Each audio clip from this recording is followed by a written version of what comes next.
자, 강경석 세무사입니다. 자, 이번 시간부터 우리 재경관리사 기출문제 특강, 그 중에서 첫 단추, 빈출 적중 특강 시작하도록 하겠습니다. 자, 이제 기출문제 특강, 긴 여정을 이제 저와 함께 하시게 됐는데, 제가 이제 이 회계 세법, 이 바닥에서 좀 방구 좀 낀다, 이렇게 이름이 있습니다. 저를 믿고 잘 따라오시면은 100% 합격이에요. 걱정하지 마시고. 100%입니다. 진짜의 100%. 제 강의를 듣고 떨어졌다. 그게 이상한 거예요. 자, 강의 들으시고 무조건 합격입니다. 자, 재경관리사 그 참을 수 없는 존재의 가벼움. 신의 한 수. 확실하게 보여드리고 단기 합격의 비법이 무엇인지 우리가 그토록 찾아 헤매던 합격의 비법 완벽하게 아주 잘근잘근 씹어서 아주 폭발을 시켜버리도록 하겠습니다. 자, 제가 지금 현재 회계세법 관련해서 전 자격증, 모든 자격증의 모든 회계세법 교재를 다 내고 있습니다. 저도 환장하겠습니다. 자, 매년 개정판 낼 때 되면은 아주 죽을 지경입니다. 하지만 어떻습니까? 까놓고 얘기해서. 야, 먹고 살아야 돼. 그래서 죽도록 씁니다, 책을. 자, 그래서 여러 가지 책을 내고 있는데. 자, 우리 3일 회계법인 주간의 회계관리 1급, 100점 이론 특강, 기출문제 특강. 그 다음 우리 재경관리사, 한 권으로 끝장, 100점 이론 특강. 그리고 우리 하고자 하는 우리 기출문제 특강. 교재에서부터 해가지고, 한국세무사회의 이제 전산세무회계, 또 기업회계 1, 2, 3급 이런 게 있죠. 그 다음에 세무회계 1, 2, 3급. 자, 그런 책들이 또 나오고 있고. 자, 제가 이제 ERP 책도 내고 있어요. ERP 책도. 현재는 우리 7급 9급 공무원 회계학 세법 책이 또 나오고 있고, 그 다음 관세사 회계학 세법, 그 다음에 감정평가사 회계학, 그 다음에 세무사, 그 다음 회계사, 세법, 회계학 이렇게 전 자격증의 회계세법 관련 자격증은 다 내고 있다. 이렇게 보시면 됩니다. 확실하게 저를 믿으시고 하라는 대로 하세요. 그럼 100% 합격입니다. 자, 잘 따라오시길 바라겠고. 자, 우리 강의는 그야말로 기출문제 특강, 그 첫 단추, 빈출 적중 특강이에요. 그야말로 쪽집게 특강인데, 자, 우리 문제 자체가, 우리 재경관리사 문제 자체가 이제 문제 은행식의 출제가 되고 있습니다. 다들 아시는 것처럼. 그러다 보니까 특정 문제가 계속 반복적으로 출제되고 있어요. 심지어는 숫자도 안 바꾸고 되는 경우도 있어요. 그런 식으로 같은 문제가 문제 은행식 출제의 한계죠. 계속 반복적으로 똑같은 문제가 출제되고 있기 때문에 그 맹점을 노렸다. 이런 뜻이에요. 그 맹점을.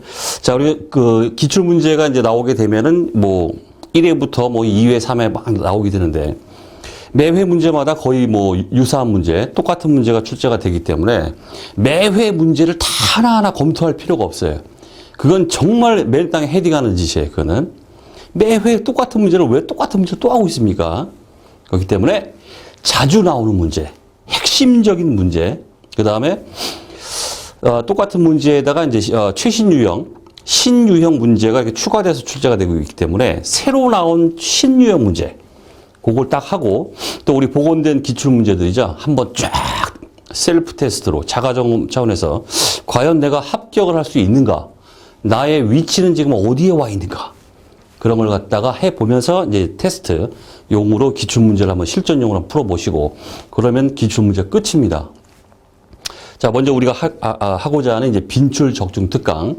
기출 문제가 반복적으로 출제되고 있는데 계속 나오고 있는 문제만 추렸어요. 적중률 어마어마합니다. 어떤 분들은 그래요. 아무것도 안 하고 지금 현재 이제 하고자 하는 빈출 적중 특강만 하고도 합격하는 경우도 있어요. 어떤 분은 또 심지어 답을 암기해요. 그러나 제가 드리고 싶은 말씀은 우리는 재경관리사라는 사자가 들어가는 지금 시험을 공부하고 있습니다. 그럼 합격을 했으면은 그만한 자격이 있어야죠. 어디 갔는데 누가 툭 물어봤어요. 야, 너 재경관리사이기 때문에 야, 그럼 이거 잘 알겠다. 이거 어떻게 되는 거야? 회계나 세법에 대해서 깊숙한 건 아닐지라도 간단하게 물어봤는데 모르겠는데 그래요. 모르겠는데 너 자격증 어떻게 땄냐? 나 답 암기해서 땄어. 아무 쓰잘데기 없는 자격증이 됩니다. 그 껍데기예요. 그런 짓거리를 왜 합니까? 공부 제대로 하시고 회계세법에 대한 전반적인 관리자 측면에서의 그 어떤 기본 지식 확실하게 하고 실무에 나가시라는 뜻이에요. 따려면 제대로 따라. 다만 우리가 속전속결로 끝내야 되기 때문에 우리 지금 기출문제 특강을 하고 있는 겁니다. 자, 그렇게 이해를 해주시고. 자, 문제가 출제가 되면은 이제 어떤 경우에는 똑같은 문제가 이제 계속 출제가 되는데 신유형 문제 뭐 앞으로 우리가 다 다룰 겁니다. 신유형 문제, 즉 2단 엽차기, 3단 엽차기 이렇게 들어가는 것들이 있습니다. 어쩔 수 없죠. 맨날 똑같은 건 낼 수만은 없기 때문에 신유형, 2단 엽차기, 3단 엽차기 어떤 경우에는 회계사 세무사용, 어려운 4단 엽차기 문제 이런 것도 엿먹어라 그러고 내는 경우도 있어요. 그런 건 어쩔 수 없겠죠. 어쨌든 자, 우리 강의는 우리 교재에 보시면 알겠지만 한 페이지에 딱딱합니다. 딱딱합니다. 자, 그래서 문제에 대한 메커니즘을 갖다 이해하고 이론 베이스를 깔아버리고 그래야만 조금 변형되거나 2단 엽차기 하더라도 풀 수 있게 이렇게 강의 구성이 돼 있습니다.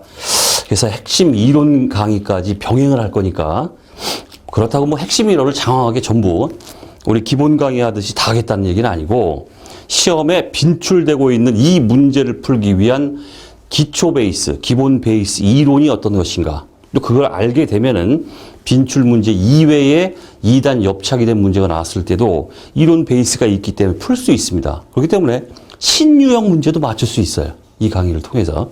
자, 그렇게 해 주시고. 자, 교재를 보세요. 우리 구성을 보시면은 자, 교재 구성을 보시면은 첫 번째 한 페이지 다 끊어가는데 구성 자체가 이제 빈출 문제가 먼저 제시가 됩니다.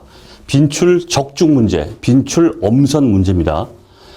자, 이 빈출 문제로 끝나는 게 아니죠. 우리 교재 보세요. 밑에 보면은 요거 이제 해설이 딸리고 플러스 핵심 이론이 들어가요. 이 핵심 이론 강의 다 강의드립니다. 친절한 경석씨. 이렇게 얘기하고 싶습니다. 핵심 이론이 들어가고 요거에 대한 이론을 폭파시켜 드릴 거예요.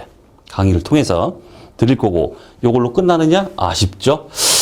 자, 그래서 요거에 대해서 관련 기출 문제가 또 들어가요. 관련 기출 문제. 빈출 문제가 있고 관련 기출 문제가 있고 이건 다른 겁니까? 달라요. 하지만 빈출과 이 핵심 이론이죠. 여기에 관련되어 있는 기출 문제다 이런 뜻입니다. 자, 그럼 선생님 관련 기출 문제는 안 봐도 됩니까? 절대 안 됩니다. 관련 기출 문제는 우리 빈출로 제시된 기출 문제와 중요성 측면에서는 똑같아요. 동등한 위치를 가지고 있습니다. 완벽하게 전부 소화를 시켜 주셔야 되고, 그러니까 플러스 말장난 해가지고 들어가고 있어요.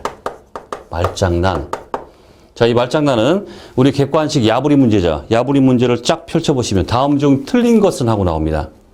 1번, 2번, 3번, 4번. 4번이 틀렸어요. 틀렸죠? 그 틀린 문구들입니다. 기출 문제. 틀린 그 문구를 옮겨놨습니다. 그리고 이걸 끝나는 게 아니라 그 문구가 왜 틀렸는지를 또 제시해놨어요. 다 폭발을 시켜야 됩니다. 자, 다만 이 말장난은 빈출, 핵심 이론 관련 기출을 하시게 되면은 이 말장난은 아무것도 아니에요. 한번 훑고 넘어가시면 돼요. 아, 이래서 틀렸구나. 훑고 넘어가시면 됩니다. 그렇기 때문에 제가 추가 설명이 필요한 특정한 사항은 강의를 드리는데 추가 설명이 필요 없는 예를 통해서 끝나버릴 수 있는 아무것도 아닌 거 넘어갑니다. 따라서 추가 설명이 필요한 것만 언급할 거예요. 따라서 말장난 요거는 대부분 여러분들이 스스로 검토를 해 주십시오. 다 기출 문구들입니다. 틀린 것을 했을 때 그겁니다. 중요해요. 자, 이렇게 해서 한 페이지에 구성이 돼 있고 모든 빈출 논제별로 쫙 돼 있어요. 국내 최초입니다. 깜짝 놀래요. 어떤 분이 예술작품이라고 그래요. 이걸 보고. 반드시 합격을 보장합니다. 진짜입니다. 믿어주세요.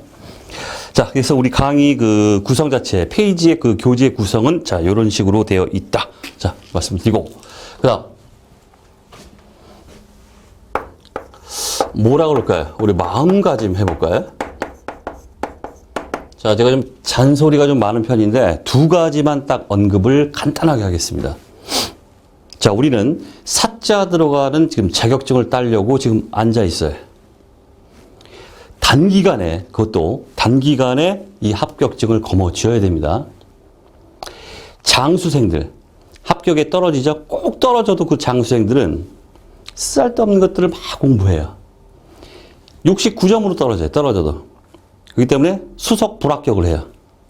절대 이렇게 되면 안 돼요. 그런 장수생들은 알긴 또 더럽게 많이 알아요. 쓸데없는 걸 공부했기 때문에. 장수생들 어디 가서 자랑질할 것뿐이 아무런 의미가 없어요. 단기간에 합격증을 거머쥐고 우리 그 유절 서스펙트라는 영화가 있죠. 쩔름발인 줄 알았는데 쩔름발이가 아니었어요. 싹 유유히 사라집니다. 자, 이 바닥을 단기에 합격하고 자격증 거머쥐고 유유히 사라지는 이런 사람이 이 바닥의 최고의 고수입니다. 장수생 많이 한다고 좋은 게 아닙니다. 합격증은 합격증으로 말해주는, 자격증은 합격증으로 말해주는 거예요. 자, 이렇게 해서 어떠한 마음을 가져야 될까? 첫 번째 제가 생각해 본 거는, 자, 제가 항상 강조하는 겁니다. 이게 강의에서 항상 강조합니다. 간절함을 좀 가져달라.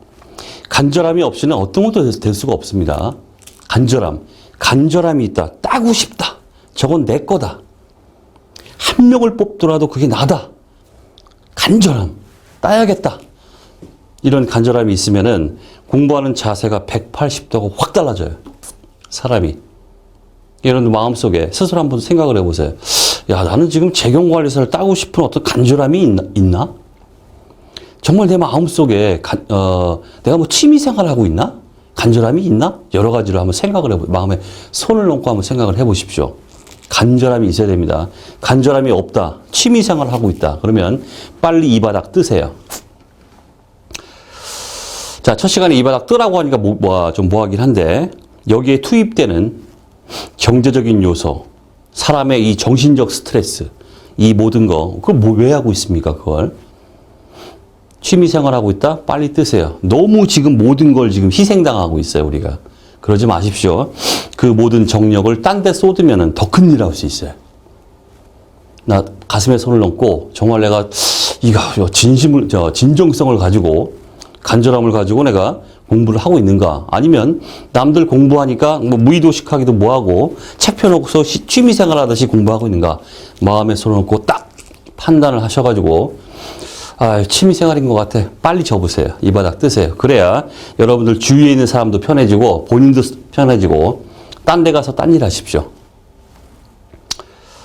첫 시간에 이렇게 말하기는 좀 그렇지만은 진짜입니다. 마음에 손을 얹고 결정을 하십시오. 다만 간절해. 이 정도는 안 됩니다. 자, 저는 이거 간절함의 100승이라고 얘기를 해요. 간절함의 100제곱은 돼야 됩니다. 100제곱. 자, 우리가 이 간절함의 크기, 이거에 의해서 내가 에이스가 되느냐, 잔챙이로 남고 끝나버리는가. 에이스냐, 잔챙이냐, 이 차이는 바로 마음속에 여러분들의 간절함의 차이에서 나타나요. 간절함의 100제곱은 가지고 재경관에서 공부에 덤벼야 됩니다. 다음 두 번째. 절대 포기하지 마십시오. 자, 하이 리스크, 하이 리턴 이런 말이 있어요. 위험이 큰 만큼 돌아오는 보상이 크다. 이런 뜻입니다. 반대로 말하면 위험이 적으면 돌아오는 보상이 다 찌질해요. 재미가 없어요. 자, 여러분들이 지금 어떤 자격증이나 뭐나 공부를 하기 위해서 뭔가 덤벼들었어요. 이 자체는 여러분들이 난 위험을 각오하겠다라고 마음을 먹은 거예요. 그 마음, 먹었으면은 반드시 그거는 달콤한 열매가 돼서 돌아와야 돼요, 반드시. 공부만 끄적끄적하고 돈 들이고 여기저기 왔다 갔다 거리고 정신적 스트레스 다 쏟아붓고 아무것도 못하고 찌질하게 이 바닥 떴다. 그거만큼 불행한 게 없습니다. 절대 포기하지 마십시오. 이 재경관리사 시험은 절대 포기할 시험이 아니에요. 무조건 돼요. 포기만 안 하면. 자, 따라서 포기는 누구나 쓰는 말이다. 네, 그런 말 하는데 아파트에 트럭 몰고서 배추 싣고 다니는 사람들 있죠. 이 배추 장사나 쓰는 게 포기예요. 한 포기, 두 포기. 자, 우리에겐 포기란 없다. 포기만 안 하면 합격이에요. 포기하지 마십시오. 자, 간단하게 좀 말씀드렸고, 본격적으로 우리 그 교재로 한번 들어가 보겠습니다. 자, 제일 먼저 나오는 거, 재무회계와 관리회계 비교 이렇게 나오고 있습니다. 비교. 자, 시험장 들어가서 시험지 딱 받자마자 1번 문제 이게 보일 겁니다. 재무회계와 관리회계 비교. 진짜입니다. 믿어주세요. 자, 먼저 밑에 핵심 이론을 먼저 보겠습니다. 자, 재무회계, 관리회계 비교가 되어 있습니다. 첫 번째 목적을 보시면 뭐 당연히 재무회계는 외부 보고가 목적이다. 하지만 관리회계는 내부 보고, 즉 의사결정 정보를 제공한다.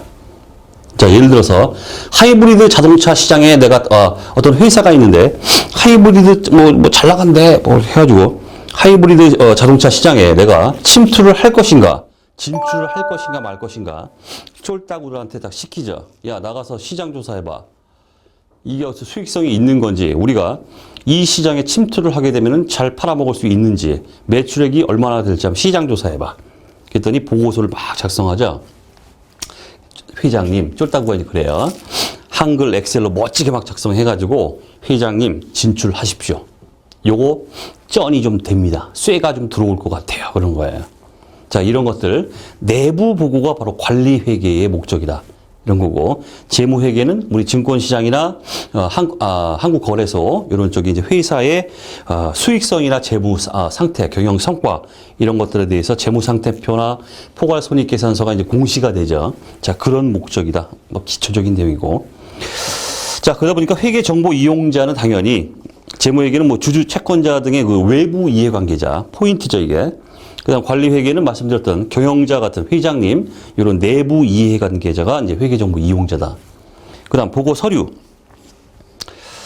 자, 재무상태표나 이제 포괄손익계산서 외부에 공시하고 이렇게 되기 때문에 우리 이제 기업회계 기준 KIFRS나 뭐 중소기업은 일반 기업 회계 기준 이런 거에 의한 재무제표를 이제 보고합니다. 재무제표로. 자, 하지만 말씀드렸듯이 아까 회장님한테 진출하십시오라고 한글이나 엑셀로 멋지게 작성해서 보고한다고 그랬습니다. 이게 무슨 기업회계 기준이 합니까? 아무것도 없죠? 그러니까 이용 목적에 따라 작성된 그냥 보고서예요. 보고서. 뭐 회장님이 까막눈 아닌 이상은 한글 모르지 않는 이상 딱 받아보고 멋지게 작성해 올리면 돼요. 자, 보고서다. 그 다음 작성 기준. 자, 당연히 이제 회계 기준에 의해서 이제 지배를 받게 되고, 그러다 보니까 재무제표라는 어떤 일정 양식이 있어야 됩니다. 따라서 외부에 우리가 공시를 하게 돼 있죠. 그러다 보니까 법적 강제력이 있습니다. 회계 기준에 지배를 받습니다. 자, 하지만 관리회계 다 나왔죠. 기준이 없어요. 한글 엑셀로 멋지게 작성하면 돼요. 아무런 기준이 없습니다. 따라서 일정한 양식도 없겠죠. 당연히 네 마음대로입니다. 회장님이 까막눈 아닌 이상 멋지게 작성해서 올리면 돼요. 보고서. 자, 따라서 법적 강제력도 없다. 자, 지당한 말씀들이 나오고 있어요. 이게 한 문제로 나온다는 뜻입니다. 그 다음 참고로 말씀드릴 거, 정보의 성격에 대한 얘기입니다. 자, 재무회계는 과거 지향적이다 이렇게 되어 있습니다. 예를 들어서 우리가 재무상태표를 작성한다 하게 되면 기간말, 보고기간말 12월 31일 시점에서 과거에 일어났던 사건들을 추스리는 거예요. 그렇기 때문에 눈빛, 포커스 자체가 과거로 가 있어요. 과거 사건을 추스리는 겁니다. 그렇기 때문에 정보 자체가 과거 지향적일 수밖에 없다. 자, 그러나 관리회계는 어떻습니까? 하이브리드 자동차 시장에 진출할까 말까? 보는 눈 자체가 다 미래로 가 있죠. 이거 될까 말까? 미래 지향적이다. 이런 말을 해요. 정보의 성격을. 여기까지입니다. 여기까지. 어렵지 않죠? 조선말 그냥 멋지게 해놨어요. 아무것도 상식적으로 다 해결되잖아요. 됐죠? 자, 이게 한 문제로 나와요. 자, 보겠습니다. 위로 올라갑니다. 시험지 받자마자 나오는 1번 문제. 자, 다음은 재무회계와 관리회계를 비교한 것이다. 빈칸에 들어갈 내용으로 가장 타당한 것은, 자, 주된 목적, 뭐 의사결정에 유용한 정보의 제공이다. 외부 보고. 관리회계, 경영자의 관리적 의사결정, 유용한 정보 제공, 내부 보고. 맞는 말이고, 맞는 말이 아니라 그렇다는 거고. 그 다음 보고 대상은 뭐겠습니까? 재무회계는 다 나왔죠? 외부 이해관계자. 하지만 관리회계는 내부 이용자. 끝. 그 다음 보고 양식. 당연히 재무제표. 일정한 양식이 있어야겠죠. 관리회계 뭐다? 없죠. 일정한 양식이 없어요. 답은 4번이다. 자, 이런 문제 틀리면 맞출 문제 없습니다. 이런 문제 틀리면 뭐다? 맨 땅에 헤딩해야 돼요. 무조건 맞히는 거야, 이거는. 자, 밑에 이제 말장난 하나 보겠습니다. 쭉 내려가서 보시면은 거기에 자, 주주와 채권자는 재무 정보를 필요로 하지만 종업원의 경우는 해당되지 않는다. 틀렸습니다. 왜 틀렸을까요? 종업원도 바로 재무 정보 이용자에 포함이 됩니다. 왜 그래요? 일반적으로 우리가 왜 그렇다고 얘기합니까? 종업원은 항상 급여 인상 이런 거에 관심이 많아요. 그러면은 회사의 꼬라지가 어느 정도인지 알고서 급여 인상 요구를 해야겠죠. 회사가 지금 포괄 손익계산서 보니까 적자 나가지고 바닥치고 있는데 거기다 대고서 급여 올려달라고 그러면 이게 통합니까? 그렇기 때문에 관심이 있는 거예요. 손익계산 딱 보니까 순이익이 빵빵해요. 엄청납니다. 아싸. 급여 인상 요구하면 들어주겠다. 급여 인상이라는 이 문제와 관심이 있기 때문에 회사의 재무제표에 관심을 갖게 되고 그러다 보니까 정보 이용자다 이런 뜻입니다. 또 하나는 어떤 거? 이직 문제예요. 종업원들은 한 회사에 오래 다니지 않아요. 요즘 같은 세상 더 그렇죠. 계속 옮겨 다녀요. 이렇게. 메뚜기 그러죠. 자기 몸값을 올려서 옮겨 다녀요. 옛날에는 그게 이제 한 우물을 파야 된다 해가지고 나쁜 짓이다. 좋은 게 아니다 이런 얘기 했었는데 요즘은 한 회사에 짱 받고 있는 사람들 아주 무능력한 사람으로 인정되죠. 요즘은 자기 몸값을 올려서 계속 옮겨 다니는 거 이걸 좀 유능한 사람으로 본다고 그럽니다. 당연한 얘기고 어쨌든 이직 문제가 있는데 이직 문제 이런 것들이 또 결부가 회사의 순이익이나 어떤 이런 것들과 관계가 되기 때문에 야 이거 완전 적자나는 회사인데 여기 못 있겠다. 딴 데 가야겠다. 이렇게 의사결정을 하게 됩니다. 정보 이용자가 될 수밖에 없다. 하는 뜻이에요. 이 문구 틀렸습니다. 자, 다른 거는 뭐 다 우리가 봤던 지금 뭐 했던 얘기이기 때문에 제가 추가 설명이 좀 필요한 것만 말장난에서는 언급한다고 제가 말씀드렸죠. 자, 됐습니다.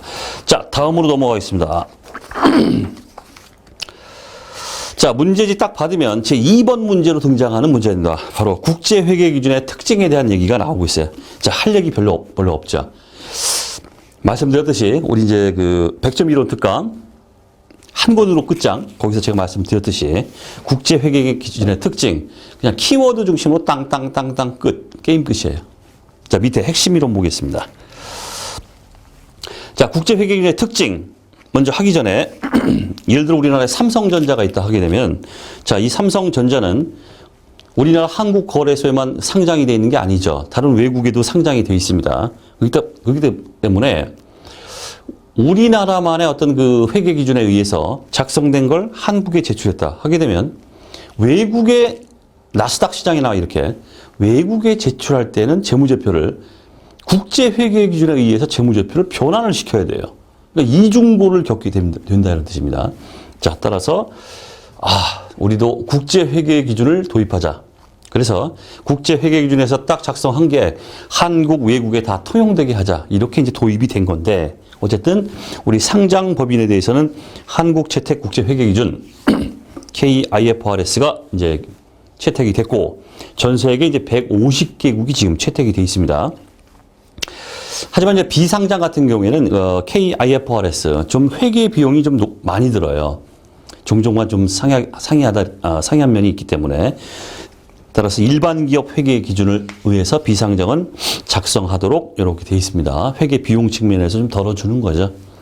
자, 하지만 비상장 법인도 자발적으로 나도 뽐나게 한국 채택 KIFRS 뽐나잖아. 나 이런 걸로 하고 싶어. 그러면 하는 거예요. 자, 비상장도 지 맘대로 할 수 있어요. KIFRS에 의해서 가는 거는 막지 않습니다. 비상장도. 지가 하겠다면 그냥 냅두는 겁니다. 자, 특징을 보겠습니다. 특징 첫 번째. 국제회계기준 IFRS의 특징. International Financial Reporting Standards.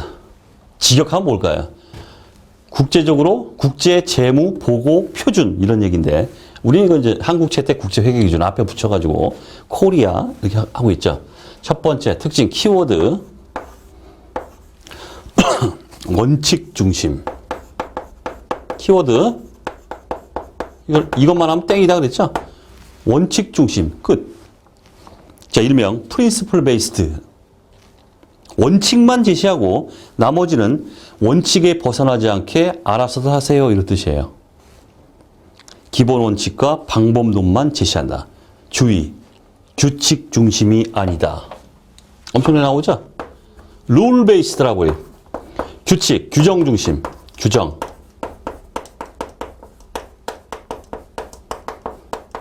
땡. 객관식 땡입니다. 우리 옛날엔 이랬죠. 까라면 까. 하라는 대로 해. 하지만 지금은 원칙 중심이기 때문에 원칙만 정해놓고 네 마음대로 해. 재량을 부여합니다. 근데 옛날 같은 경우에는 까라면 까. 하라는 대로만 딱 하면 됐기 때문에 그게 더 쉬웠다 이런 뜻이에요. 지금은 원칙만 제시하고 재량을 부여하기 때문에 우리 한국 사람들도 그거 못하잖아요. 지금 잘. 재량으로 막 하라는 대로 딱 시키는 건 잘하는데 그런 사람들이 있죠. 그게 더 어렵더라 이런 뜻이에요. 그러다 보니까 이제 회계 비용이 엄청나게 들게 되고 또 외부에 이제 정보원들 이제 보내가지고 교육시키고 비용이 많이 들어간다. 그렇기 때문에 지금 이제 비상장은 일반 기업 회계 기준을 적용하도록 돼 있다 이런 뜻입니다. 비용이 많이 드니까 좀 도와주려고. 자, 따라서 회계 처리 양식, 개정 과목을 정형하지 않고 다양성과 재량을 부여한다. 이렇게 돼 있어요. 뭐 참고로 우리 현재 호황일 때, 불황일 때 뭐 좀 다르긴 한데 우리나라 이제 법인이 한 35만 개가 돼요. 법인이. 근데 법인을 이렇게 들여다보면 거의 뭐 그냥 개인 같은 법인들이 다 수두룩해요. 다. 그 중에서 우리 상장법인이 35만 개의 법인 중에서 상장법인이 무슨 삼성전자, 뭐 대한항공 막 이런 식으로 해서 상장법인이 1,700개 정도뿐이 안 돼요. 참고로 좀 말씀드립니다. 어쨌든. 자, 그 다음 연결재무제표 중심. 두 번째. 연결재무제표 중심. 자, 객관식 키워드. 개별재무제표 틀립니다. 개별재무제표 틀려요. 이 말장난이 엄청나게 또 등장합니다. 개별재무제표가 아닙니다. 뭐 연결재무제표는 뭐 잘 모르셔도 되는데 하나의 덩치 큰 회사가 있죠. 삼성전자가 있으면은 그 밑에 막 삼성생명이 있고 뭐가 있고 삼성 정밀 뭐 회사가 다양하게 있습니다. 그 중에서 이제 우리 이제 일명 지배회사라고 합니다. 오야붕이 있고 그 밑으로 종속회사, 즉 꼬봉들이 쫙 있어요. 자, 모든 눈빛은 한국 채택국제회계, 국제회계 기준의 모든 눈빛은 각 계열사 개별 재무제표 여기에 관심이 있는 게 아닙니다. 말씀드렸듯이 모든 눈빛은 이 연결 실체 전체를 아우르는 연결 재무제표에 모든 눈빛이 가 있어요. 거기까지만 알면 돼요. 구체적으로 몰라도 되고. 그래서 연결 재무제표 중심이다. 개별 재무제표가 아닙니다. 그 다음 세 번째 공시 강화입니다. 공시 강화.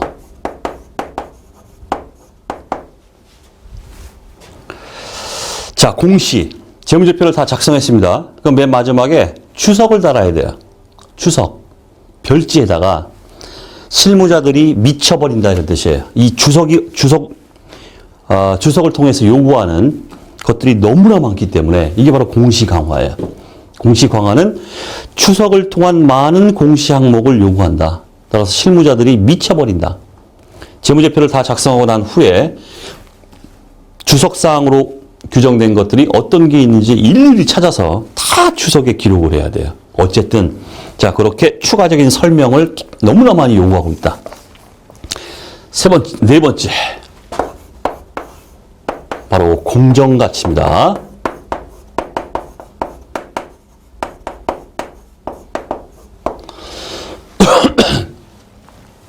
자, 옛날에는 뭐 이거 농림업, 뭐 축산업 이런 데서 송아지를 낳았어요. 그럼 송아지는 취득원가 얼마예요? 옛날에 취득원가로 막 이렇게 했었죠.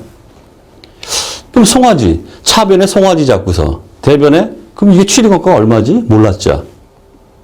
요즘은 회계 처리가 되죠. 어떻게? 공정가치. 차변에 송아지 잡고 대변에 송아지 이익 잡아요. 그럼 송아지 이익이 얼마예요? 바로 송아지 지금 내다 팔면은 200만 원이야. 200만 원 쓰는 거예요. 이런 식으로 공정가치가 엄청나게 확대가 됐다. 이런 특징을 가지고 있다. 그 뜻이고. 자, 참고. 협업재정 나오고 있습니다. 협업재정. 자, 독자적이 아닌 각국의 협업을 통해 제정한다. 당연한 얘기죠. 당연한 얘기죠. 당연한 얘기입니다. 150개국이 있는데 한 개별 국가가 지 맘대로 바꿀 수가 없다는 뜻이에요. 어떤 규정을 바꾸기 위해서는 150개 국가가 한데 머리를 모아서 야 이거 바꾸자. 오케이. 다수결로 바꿉니다. 따라서 협업 제정이 될 수밖에 없다. 이거는 그냥 참고로 하세요. 참고. 자, 문제로 올라갑니다. 자, 다음 주 국제회계기준의 특징에 대한 설명으로 가장 옳은 것은 1번. 국제회계기준은 원칙적으로 자산부채에 대해 공정가치 측정을 할 수 없다? 공정가치 측정을 요구하고 있습니다. 틀렸고. 2번. 국제회계기준을 적용한 후 주석 공시 양이 줄어들었다? 틀렸죠. 공시의 강화라고 그랬습니다. 증가했다. 틀렸고. 3번. 국제회계기준은 규정 중심. 틀렸죠. 원칙 중심입니다. 3번도 틀렸고. 4번. 국제회계기준은 연결재무제표를 기본재무제표로 제시하고 있다. 맞죠? 연결재무제표. 자, 4번이 답입니다. 자, 이런 문제지 딱 표현 2번으로 나오는 이 문제. 국제회계기준의 특징. 역시나 틀리면 맨 땅에 헤딩해야 돼요. 무조건 맞춰야 됩니다. 자, 밑에 관련 기준을 보겠습니다. 자, 재무상태표의 작성 기준으로 올바르지 않은 것은 1번. 재무제표에 표시되어야 할 항목의 순서나 형식이 규정되어 있지 않다. 틀렸죠? 재량을 부여한다. 그렇습니다. 맞죠? 재량을 부여하기 때문에. 그 다음 2번. 모든 기업의 재무상태표는 통일 양식으로 작성된다? 재량으로 부여한다고 그랬죠? 그렇기 때문에 이게 틀렸습니다. 2번이 틀렸고. 그 다음 3번. KIFRS에서 요구하거나 허용하지 않는 한 자산과 부채는 상계하지 않는다. 우리 회계 원리나 이런 데서 기초 회계 원리 너무나 많이 들었던 원칙이 뭡니까? 바로 총액 원칙이에요. 총액으로 표시합니다. 상계하지 않는다. 즉 총액으로 표시한다. 맞는 말이고. 그럼 4번. 유동성 순서에 따른 표시 방법이 신뢰성 있고 더욱 목적 적합한 정보를 제공하기 때문에 유동성 순서에 따른 표시 방법을 적용할 경우 모든 자산과 부채는 유동성의 순서에 따라 표시한다. 맞는 말입니다. 자, 우리 이미 기본 이론에서 뭐 다 배웠던 말이지만 한번 다시 읊어보겠습니다. 자, 재무상태표 FP 표시 방법. 자, 지금 뭐 리바이벌 하는 겁니다. 리바이벌. 자, 원칙이 뭐였습니까? 원칙. 유동성, 팔 아프네, 이거. 유동성, 비유동성, 구분법.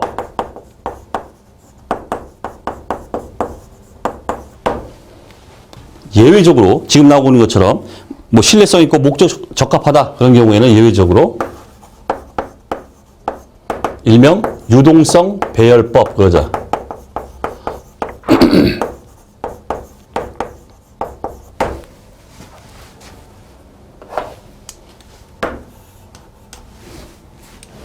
자, 유동성, 비유동성 구분법. 구분만 하면 끝이에요. 유동, 비유동을 구분만 하면 돼요. 따라서 유동자산, 유동 뭐 쭉 나가자. 쫙 배열하고 그 다음 비유동 딱 합니다. 배열합니다. 오케이. 구분했잖아요, 지금. 그 다음 비유동을 먼저 썼어요. 비유동. 쫙 나가고 그 다음 유동 썼어요. 어때요? 오케이. 의미가 뭡니까? 구분만 해주면 돼요. 누굴 먼저 써도 상관하지 않겠다.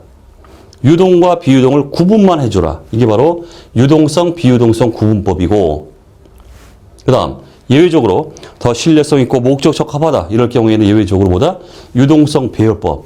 유동부터 나가야 돼요. 그리고 비유동 나와야 돼요. 그죠? 이렇게 표시한다. 그런 얘기 했었습니다. 자, 따라 4번은 이제 맞는 말이 되겠고, 자, 밑에 말장난. 자, 중간에, 볼게. 자, 한국채택국제회계기준 개념체계는 계속기업과 발생주의를 기본 가정으로 하고 있다. 계속기업과 발생주의를 기본 가정으로 하고 있다. 틀렸죠? 일명 기본 가정 또는 회계 공준. 이러한 기본적인 가정하에 회계를 한번 진행시켜 보겠다라는 가정. 뭐였습니까? 계속기업. 엄청나게 강조를 했던 부분이에요. 이론 시간에. 제가 MVP, 무조건 시험에 나온다. MVP. 무조건 시험에 나옵니다. MVP. 뭐 제 이론 강의를 안 들으신 분은 뭐 생소하겠지만 저는 MVP라고 쓴다고 그랬죠. 물론 이 MVP도 모아놓은 거 엄청나게 많습니다. 어쨌든 무조건 시험에 납니다. 여기다 저 살짝 이렇게 해요. only. 오직 한 개. 현행 KIFRS의 기본 가정은 오직 한 개. 옛날처럼 뭐 발생주인이 뭐 이런 거 없습니다. 계속기업 오직 하나. MVP. 참고로 우리 일반 기업 회계 기준에서는 어떻습니까?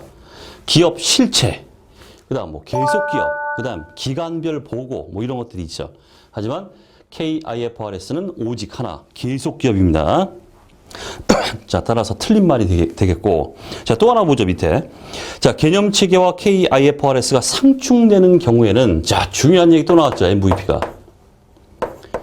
개념체계와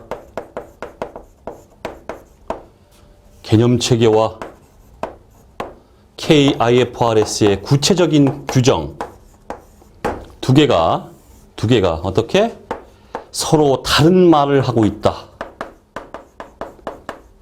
얘는 A처럼 하라고 하는데 구체적인 규정인 KIFRS로 들어가 보니까 그 사항에 대해서 B처럼 해야 된다라고 얘기를 하고 있다. 상충이 된다. 이럴 경우에는 어떤 게 우선한다? KIFRS가 우선한다. MVP. 무조건 시험에 나오는 문구. MVP. 자, 이론 시간에 다 했던 얘기입니다. 자, 따라서 자, 개념체계가 KIFRS가 상충되는 경우에는 개념체계가 KIFRS보다 우선한다. 틀렸죠? 개념체계가 우선하는 게 아니라 상충되는 경우에는 한국채택국제회계기준 KIFRS가 개념체계보다 우선한다. 이런 뜻이에요. 자, 이런 식으로 해서 이번 시간은 좀 길어지는 관계로 여기까지 좀 하도록 하겠습니다. 자, 다음 시간에 뵙도록 하겠습니다.